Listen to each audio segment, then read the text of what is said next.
Mal Isra wal Mi'raj. What do you know about Isra and Mi'raj? So there are two happenings. Ada dua kejadian, Isra and Mi'raj. So you should add "and" as the conjunction. So it is not proper or improper to say Isra Mi'raj as if it is one happening. But in fact it is two happenings, Isra and Mi'raj. Jawab, Jim itu artinya jawab. Yang guru-guru baru sudah dapat PDF. Ya. Al-Isra huwa sayrun Nabi Muhammadin sallallahu alaihi wasallam. Isra is the travel, the journey of Prophet Muhammad sallallahu alaihi wasallam from Makkah, from the Masjidil Haram to the Masjidil Aqsa. Where is it located? In Palestine, ya. Fil Quds, di Baitul Maqdis. Orang Islam menyebutnya Baitul Maqdis, orang Nasrani menyebutnya Bethlehem. Apa? Is it in the night or in the morning? The journey? Fi lailatin, in the night. So we must believe. Ini termasuk akidah yang harus diyakini oleh Ahlussunnah wal Jamaah. Yang tidak meyakini Isra dan Mi'raj dihukumi kafir. Wa hadza sabitun bin nassil Quran, and it is already stated, ya, dinyatakan di dalam Al-Qur'an Al-Karim, subhanalladzi asra bi'abdihi lailam minal masjidil haram ilal masjidil aqsa. Itu dalilnya, ya, dalam surat apa? Al-Isra. Juz berapa itu Al-Isra?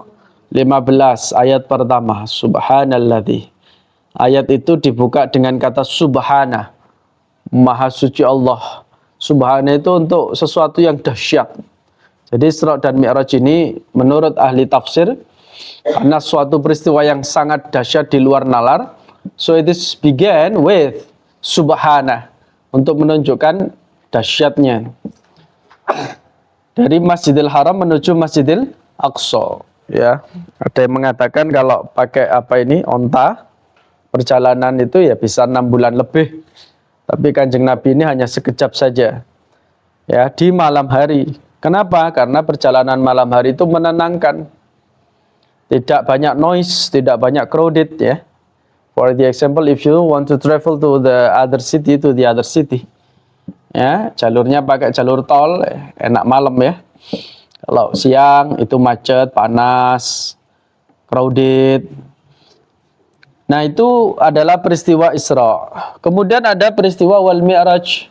Wal Mi'raj wa su'uduhu, naiknya Kanjeng Nabi tilkal laila, pada malam itu juga dari Masjidil Aqsa. Jadi starting pointnya dari mana? Masjidil Aqsa ilas samawat, ke beberapa langit.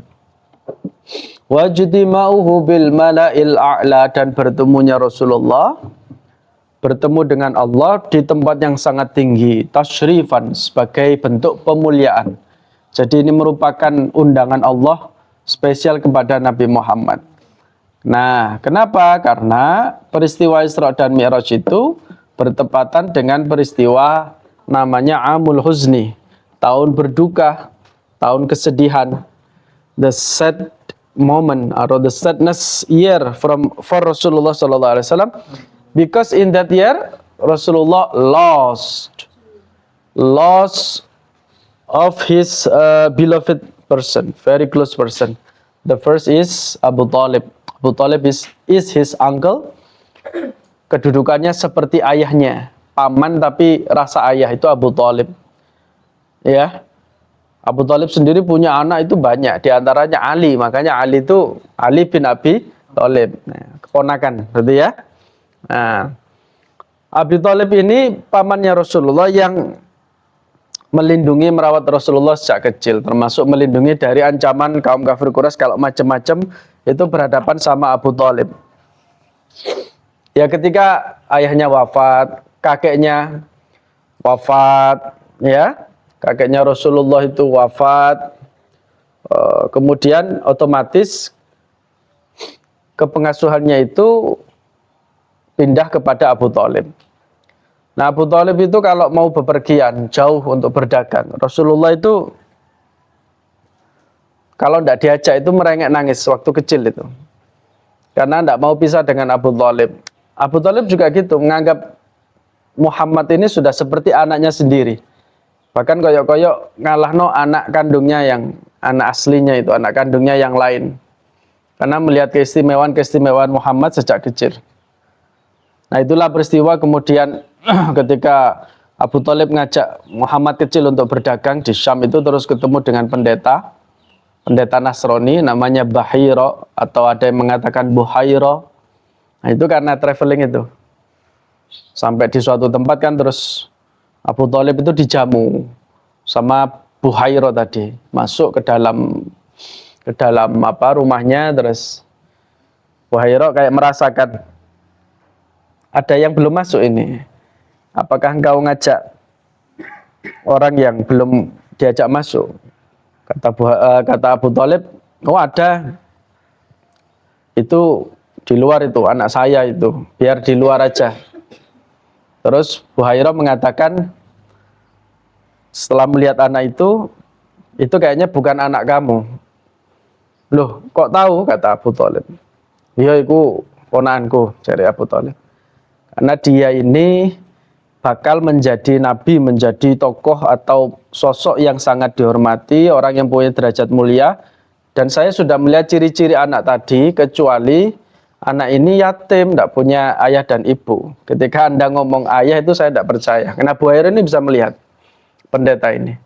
Lebih baik tidak melanjutkan perjalanan, karena kalau ketemu orang Yahudi, nanti orang Yahudi tahu bisa dibunuh. Karena tabiatnya orang Yahudi itu adalah membunuh para nabi, memerangi, membunuh itu sejak zaman dulu. Sejak zamannya Nabi Musa. Bahkan di dalam kitab tafsir itu, di antara puluhan ribu nabi, 4.000 nabi itu khusus dikirim kepada Bani Israel. Sisanya itu kepada umat yang lain. Sangat banyak yang diutus kepada Bani Israel. Tapi 4.000 itu semuanya diperangi, dibunuh. Ya, diingkari, ya, dimusuhi, diperangi, bahkan dibunuh. Nah, itu sudah menjadi tabiatnya Bani Israel atau kaum Yahudi. Sampai sekarang karakternya Zionis kan seperti itu. Dulu aja diutus 4.000 nabi aja, ditentang semua. Nah, setelah Abu Thalib wafat, Rasulullah sangat sedih sekali. He's very very sad. Terus kemudian di tahun itu juga wafatlah Khadijah, istri tercinta, Sayyidah Khadijah Al-Kubra, istri yang sangat dicintai Rasulullah. Di antara istri-istrinya Rasulullah yang jumlahnya 11 itu, yang paling dicintai ya Khadijah, karena kenangan pertama. Istri pertama, kenangan pertama, membersamai di kala sulit, masa-masa awal perjuangan, dan banyak sekali kenangan-kenangan manis, meskipun usianya terpaut agak jauh, 25 dan 40, tapi Rasulullah merasakan apa ya, sosok yang komplit pada diri Sayyidah Khadijah. Makanya ketika peristiwa Rasulullah mendapatkan wahyu pertama, ya, diangkat menjadi nabi usia 40, surat Al-Alaq itu kan Kanjeng Nabi dalam Gua Hira pulang itu kan greges. Greges karena ya campur-campur rasanya. Kemudian ketika diterima oleh Sayyidah Khadijah, ditenangkan dulu, diselimuti, disuruh istirahat. Nah, ini bukti keibuannya Sayyidah Khadijah. Tidak ditanya yang aneh-aneh, tidak ditanya yang berat-berat. Ya, tabiatnya seorang istri mungkin kalau suaminya datang terus ada masalah kan pasti ditanya yang berat, ada apa dan sebagainya. Ini sama Sayyidah Khadijah, disuruh istirahat dulu. Besoknya ketika sudah baikan, baru bercerita. Nabi ketika saya tadi waktu kemarin itu ketika di gua bertemu sosok ini. Nah, bukti ketenangan yang kedua Sayyidah Khadijah, dia sebagai sosok pendengar, terus ayo saya ajak ke paman saya. Ya, paman saya ini ahli kitab, ya, termasuk ahlul kitab. Nah, kemudian disitulah kemudian diterangkan ciri-cirinya Nabi. Nah, itu semakin yakin Khadijah bahwa suaminya ini adalah Nabi akhir zaman. Dan ada pendapat yang mengatakan orang yang pertama kali masuk Islam, ya, itu bukan Abu Bakar tapi adalah Sayyidah Khadijah, istri Rasulullah. Karena setelah tahu peristiwa tadi itu, Ya. Tapi kemudian kan para ulama terus bagi-bagi, dari kalangan wanita Siti Khadijah, dari kalangan orang dewasa Abu Bakar, dari kalangan anak kecil Ali bin Abi Thalib, dan seterusnya, dibagi-bagi. Nah itu sedih banget, dalam 1 tahun itu hilang, Rasulullah ditinggal sosok yang dicintai, siapa tadi, Abu Thalib, kemudian Sayyidah Khadijah. Allah memberikan hiburan, tasliyatan dengan peristiwa Isra dan Mi'raj itu. Ada yang mengatakan seperti itu karena ingin menghibur, ya, pelipur laranya Kanjeng Nabi peristiwa Isra dan Mi'raj itu. Tapi ada yang mengatakan bukan itu. Ya, bukan itu, bukan hanya itu, tapi memang ini undangan spesial Allah langsung kepada Nabi Muhammad. Mi'raj itu naik dari Masjidil Aqsa ke langit tadi untuk bercakap-cakap dengan Allah. Ini malaikat Jibril sudah tidak bisa mengawal. Ya, di sebuah tempat, kalau dalam tiba itu sebuah alam, bukan alam dunia, juga bukan alam gaib, tapi suatu alam yang hanya Allah tahu dan Nabi Muhammad tahu. Malaikat Jibril sudah stop itu, sampai Sidratul Muntaha itu sudah stop. Ini tidak bisa diakalkan. Di Maulid Tiba itu kan alamil kaunain, ya, sudah melampaui 2 alam. Kita kan sekarang di alam dunia, ya toh. Alam dunia ini juga disebut dengan alam syahadah. Alam apa? Syahadah. Syahadah itu disaksikan, ya, karena kasat mata. Kita bisa menyaksikan satu sama lain. Alam dunia sama dengan alam syahadah. Kalau alam gaib, ya gaib, tidak bisa dilihat. Nah, Nabi dengan bertemu Allah itu bukan di 2 alam itu. Wa kasabada dzalika bil hadis as-sahihah wa hadza amrun mumkinun akhbara bihi as-shadiq. Nah, ini adalah perkara yang mungkin karena Nabi itu shadiq. Shadiq itu jujur tidak mungkin bohong. Fayajibu amlu ala dhahiri wa la yustaghrabu mimman sayyara at-tayr fil hawa. Ya, ini sudah minggu kemarin, ya. Tidak mustahil karena seperti orang yang menerbangkan pesawat di udara. Ya, cepat. Wa ja'ala al-kawakib taqta'u biharakatiha, dan membelah lintang-lintang, ya, dengan pergerakannya yang sangat cepat. Kanjeng Nabi naik kendaraan namanya buruk, fi daqiqatin, sak menit saja, 1 masa, masafatan layak tauha an-nas fi mi'ati amin, yang mana tidak bisa ditempuh oleh manusia dalam 100 tahun. Ayyarfa'a ila sama, untuk naik ke langit, fi sa'atin, dalam 1 masa, habibahu, yang menjadi kekasihnya, alladzi istafahu 'alal anam, yang Allah memilihnya menjadi kekasih di atas seluruh makhluknya. Fa huwa 'ala kulli syai'in qadir wa bi kulli syai'in khabir. Dalilnya dalil Isra dan Mi'raj pada surat apa? Surat Al-Isra ayat 1 itu, subhanalladzi, dan seterusnya. Oke, kemudian soal yang kedua, hal yanfa'ud du'a da'i awil mad'u lahu. Apakah bermanfaat? Apakah doa itu bisa bermanfaat bagi orang yang berdoa dan yang didoakan? Wal yasilu sawabu shadaqatil hayy, apakah is the sadaqah or giving alm, bahasa Inggrisnya sedekah atau sedekah itu alm, ALM, giving alm, ada givingnya, giving alm, atau charity, ya, charity boleh, charity atau giving alm. Apakah sedekah orang hidup itu kepada mayit itu sampai pahalanya ketika dihadiahkan untuknya? Ya, kayak tahlilan itu. Tahlilan itu ada unsur mendoakan, ada unsur sedekah, ngekei suguhan kepada orang yang hadir. Nah, sedekah suguhan itu tidak harus yang memberatkan, semampunya. Ya, ada keluarga meninggal paginya, malamnya tahlilan. Nah, itu kan tetangga pada takziah itu ada yang bawa beras, bawa gula, itu kan saling membantu, saling meringankan. Dan bioto itu ya apa, ikut bantu masak. Hari pertama ya seadanya suguhan gitu ya. Besoknya apa mungkin ubi-ubian sama teh cukup, sama gedang umpama pisang goreng cukup. Hari ketiga apa gitu. Baru nanti yang agak apa besar nilainya mungkin hari ke-7 ya. Sudah mulai apa iki bungkus kotak makanan. Tapi hari pertama sampai ke-6 atau sampai hari ke-6 itu kan masih dalam kondisi yang susah. Nah itu ya sebisanya. Umpama gak ono panganan teh tok ya gak apa-apa. Ini untuk menjawab tuduhan orang-orang, anak-anak zaman sekarang yang di kota-kota itu, yang apa generasi Z atau apa itu kan sudah mulai mengkritik, itu nambahi beban dan sebagainya. Tetangga saya itu tidak mampu terus sampai hutang dan sebagainya. Itu salah persepsi. Ngono kuwi sing ngongkon sapa? Yang ngongkon berlebih-lebihan itu loh siapa? Ya kan seadanya toh, seadanya. Nek gak mampu ya wis. Cukup teh ya gak apa-apa, kayak no kopi, air putih tok ya gak apa-apa. Orang tujuannya itu pasti tetangga itu pasti memahami kondisi kok. Nggak maksa harus apa gitu. Orang kota itu kan repot. Makanya Gus Mus waktu ceramah di sini itu kan orang desa itu sudah jauh lebih dulu menerapkan nilai-nilai ajaran Kanjeng Nabi, agama Islam itu dalam hal tolong menolong. Nggak disuruh pasti sudah datang untuk tolong menolong tetangganya.